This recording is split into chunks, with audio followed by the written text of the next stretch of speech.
You guys, we are so close to being done with this garden.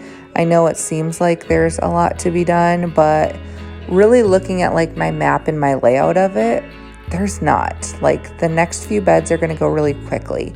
And I am committed today to getting this row of tomatoes and then the row next to it, which is where I had green beans, cleared out and having this kind of whole portion of the garden done. It's super hazy today, but it's actually like beautiful weather-wise. So Willie and I are going to get to work getting this trellis down, and then the big task is going to be clearing out all of these strawberry runners that have kind of made their way into every part of the garden that they can reach. I know that when you have these crowns actually starting to root, they can be challenging to pull out, but it really is important that you get that whole root system if you can.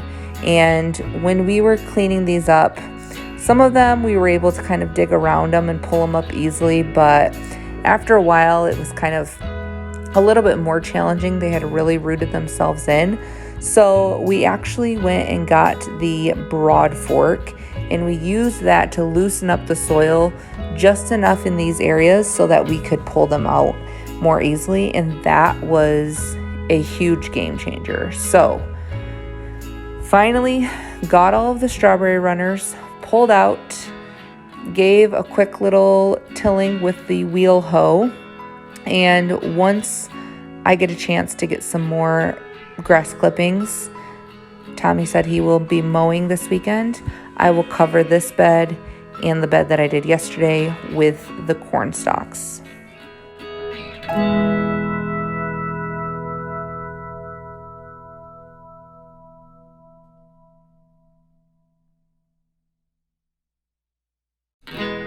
I also have just a little section here where I didn't get wood chips down on the pathway, so I'm clearing out a few of the strawberry runners.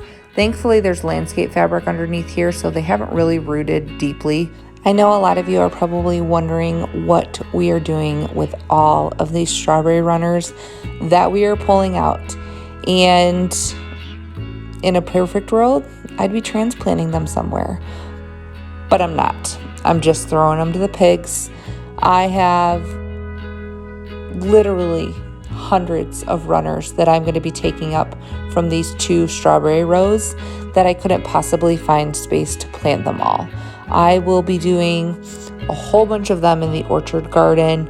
I will be doing a whole bunch of them in another row in this garden, but you only have so much space for strawberries. And I'll also add that I did put up strawberry runners for sale, even gave a bunch to friends for free, probably 10 to 15 grocery bags stuffed full of them, gave them away and sold them, and I still have just so much. So that's just the reality of the plant. Now, miraculously, because we do not have to do schoolwork today, I have more time to continue working. So I'm going to move on to the next 3 beds that I have here. This row is marigolds, but then it's all that same cover crop, the oats and buckwheat that were in the other bed that I crimped down. This row I deep mulched probably in the early August when I pulled my onions from it. So that doesn't need much, just a little cleaning up. This bed's going to need more work. This was where I was kind of experimenting with solarizing, and I'm not convinced that it's a great option. And then I have the final row of tomatoes to deal with. So I'm going to start on the other end where it's a little bit easier and get this cover crop kind of crimped over. But first I need to pull out these massive marigolds. Now I've already saved seeds from these, but they are kind of intertwined with the irrigation here. So I had to pull them out carefully and get them out of my way.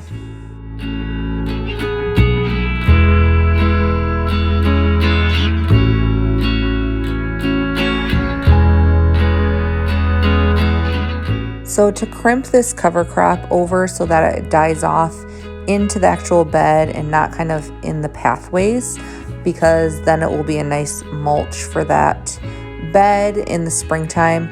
I am literally just crawling on it using my hands and my legs to bend it over.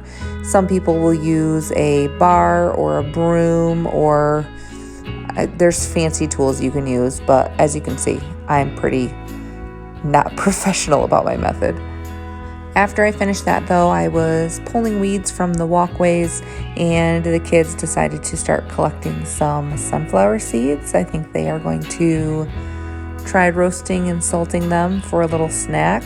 So I thought that was pretty cute. We'll have to see if we can figure out the way to do that. I've never done it before, but they definitely have plenty here to play around with.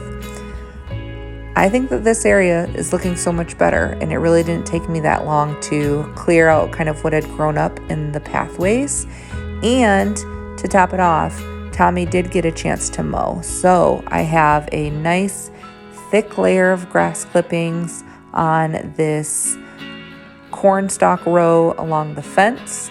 We also put the grass clippings onto the bed where the strawberry runners were encroaching, where I had the green beans, and I even had enough to top off that raised bed where the mint was growing, and I hadn't really mulched anything there yet. So that's probably the last bit of grass clipping / leaf type mulch that I will get for the year, but we'll see.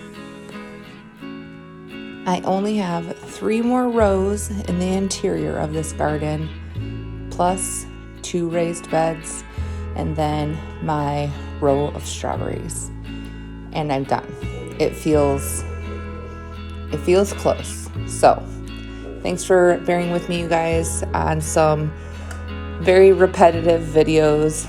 Kind of feels like I'm doing a lot of the same thing over and over, but it's got to be done. I will talk to you guys tomorrow.